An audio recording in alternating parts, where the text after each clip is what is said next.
우리 생활 속에서 건설 기술은 어떻게 활용될까에 대해서 공부하도록 하겠습니다. 기술로 풀어오는 건설 기술의 발달 과정 동영상을 보도록 하겠습니다.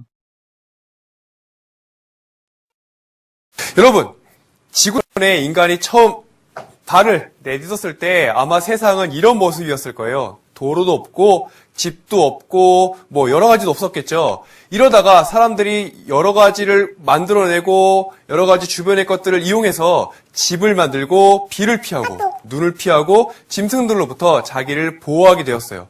그러다가 여러 사람들이 모여가지고 마을을 만들게 되었고요. 그 다음에 마을이 모여서 도시가 형성이 돼가지고 사람들은 문화를 꽃피워서 지금에까지 이렇게 많은 것들을 발전해 올 수 있었습니다. 그런데 기술이 발전돼 왔기 때문에 인간의 삶은 더욱더 윤택해지게 되었고 여러 가지 문제점, 불편한 점들을 해결하려고 하는 노력들이 있었다라고 하는 거죠.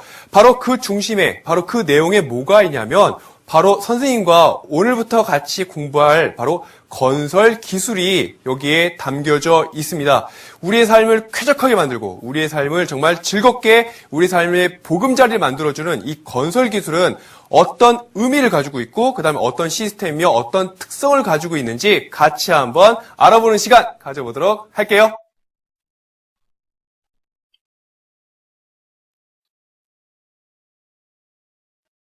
학습 목표를 보겠습니다. 우리 생활 속의 건설 분야에 대해서 설명할 수 있어야 되겠습니다. 건축 구조물을 용도에 따라 분류하고 설명할 수 있어야 되겠습니다. 건축 구조물을 구조에 따라 분류하고 설명할 수 있어야 되겠습니다. 이 단원에서 공부할 내용을 보면은 우리 생활 속의 건설 분야, 건축 구조물의 용도에 따른 분류, 건축 구조물의 구조에 따른 분류를 공부하도록 하겠습니다. 주거 분야의 용도는 인간이 쾌적하고 안락한 주거 공간에서 살려는 욕구를 만족시키기에 만든 건축물입니다. 단독주택과 연립주택, 아파트, 주상복합 건물 등이 있습니다. 환경 분야, 훼손된 환경을 복원하고 주변 환경을 필요에 따라 개선하며 정화시설 등의 건설에 이용을 합니다. 하수처리장, 쓰레기 소각장 등이 있습니다. 복지 분야, 사람들이 사회생활에 필요한 공공복지를 누릴 수 있는 시설을 제공합니다. 학교, 병원, 노인회관 등이 있습니다. 교통 분야, 인적 물적 교류 활동이 원활하게 이루어지도록 각종 구조물과 시설을 건설하는 분야입니다. 교량, 공항, 항만, 고속도로, 고속철도 등이 있습니다. 국토개발 분야, 지역 간의 균형 발전, 국토의 효율적 활용, 인구의 분산 배치, 산업의 지역 간 균형 발전 등 종합적인 국토 개발을 합니다. 종류는 신도시 개발, 간척사업, 산업단지 조성 등을 합니다. 건축구조물의 종류, 건축구조물은 용도에 따른 건축구조물에는 주거용 건축구조물, 공공용 건축구조물, 상업용 건축구조물 등이 있습니다. 구조에 따른 건축구조물은 가구식 구조, 조족식 구조, 일체식 구조 등이 있습니다. 용도에 따른 건축구조물, 주거용 건축구조물은 가족의 기본적인 의식주 생활에 필요합니다. 단독주택과 공동주택인 연립주택, 다가구주택, 아파트 등이 있습니다. 용도에 따른 공공용 건축구조물, 공공의 편의와 복리 증진을 위해 건설을 합니다. 병원, 학교, 도서관, 체육관, 경찰서, 관공서, 박물관 등이 있습니다. 상업용 건축구조물, 상업적인 활동을 위해 고객의 편의와 효율적인 기능, 경제성 고려, 많은 사람이 동시에 이용하므로 편의시설이나 동선을 고려합니다. 백화점, 호텔, 은행, 쇼핑센터, 각종 일화시설, 업무용 건물, 숙박시설 등입니다. 동선, 일정한 공간 내에서 사람이나 물자의 흐름을 말합니다. 구조에 따른 건축구조물, 가구식 구조, 목구조와 철골 구조가 있습니다. 가늘고 긴 목재나 철재를 조립한 구조물입니다. 조적식 구조, 벽돌 구조, 블록 구조, 석 구조가 있습니다. 벽돌, 블록, 돌 등을 모르타르로 부착하여 쌓은 구조물입니다. 일체식 구조, 철근 콘크리트 구조, 철골 철근 콘크리트 구조가 있습니다. 거푸집을 조립하여 기둥, 보바닥이 일체가 되게 만든 구조물입니다. 가구식 구조물, 가늘고 긴 목재나 철제를 조립하여 만든 구조물입니다. 뼈대를 삼각형으로 짜 맞추면 안정되고 개방성을 살릴 수 있는 트러스 구조로 제작합니다.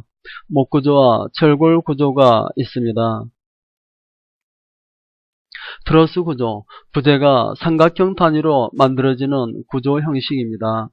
트러스를 구성하는 각각의 부재들은 격점에서 볼트와 너트로 결합되어 있습니다. 목구조, 장점은 건물의 무게가 가볍고 제작하기가 좋으며 열 전도율이 작습니다. 단점은 큰 목재를 얻기가 어렵고 내구성과 내화성이 좋지 않아 주로 작은 건물에 이용을 합니다. 목구조로 되어 있는 한옥의 내부 구조입니다. 철골 구조물, 철을 재료로 조립된 구조물입니다.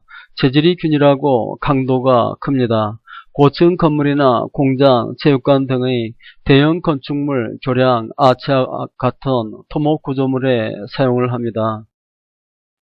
인천공항, 에펠탑, 놀이공원 등이 있습니다. 조적식 구조물, 벽돌, 블록, 돌 같은 재료를 모르타르로 접착하여 벽을 구성하는 구조입니다. 외부의 충격에 약합니다. 모르타르는 물과 시멘트, 모래를 섞어 비벼 놓은 것입니다. 벽돌 구조, 블록 구조, 석 구조가 있습니다. 벽돌 구조물, 벽돌을 모르타르로 접착하여 벽을 구성하는 구조입니다. 장점은 내구성과 내화성이 우수하고 단점은 지진이나 바람에 약하고 균열이 발생합니다. 블록 구조물, 속이 빈 블록을 모르타르로 접착하여 벽을 만드는 구조물입니다. 방음이 잘 되고 시공이 간단하며 담을 쌓을 때 많이 이용을 합니다. 석구조, 장점은 외관이 아름답고 내구성이 우수합니다.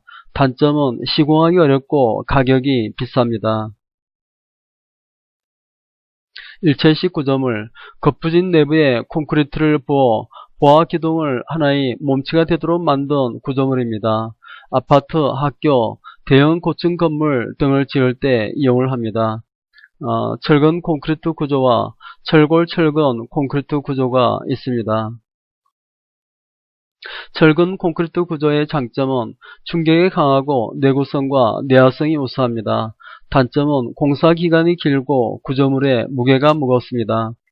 보는 기둥 위에서 지붕의 무게를 전달해주는 수평 구조 부재입니다. 철골 철근 콘크리트 구조, 철골 뼈대 주변에 철근을 설치하고 그 위에 콘크리트를 부어서 하나의 구조로 만들었습니다. 지진에 강하며 내화성이 우수하여 고층 건물에 많이 이용을 합니다.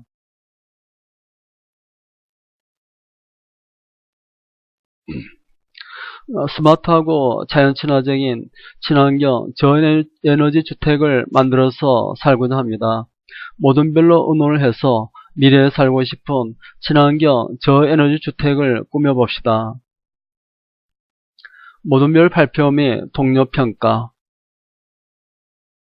모든 별로 협력하여 만든 모든 활동지를 이금희가 발표하고 동료 평가를 해봅시다.